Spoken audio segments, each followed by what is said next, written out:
Akeramutu tajjatu du'aaf jireenya gidduu galtee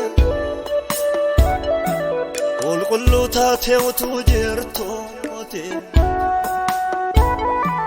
waa'ee koo fannoo irratti dhiibbattee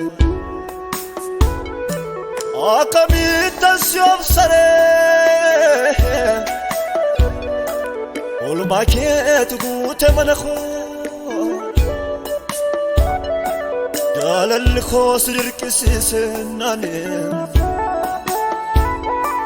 fannoo irratti fitte dhimma koo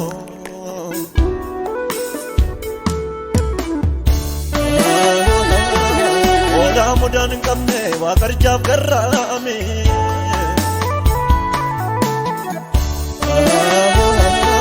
dhoksan jiraachuu koo gargaarsa keenaane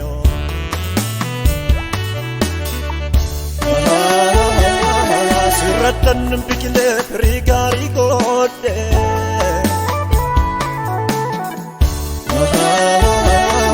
maddaara galfii koo sirrattan boqoo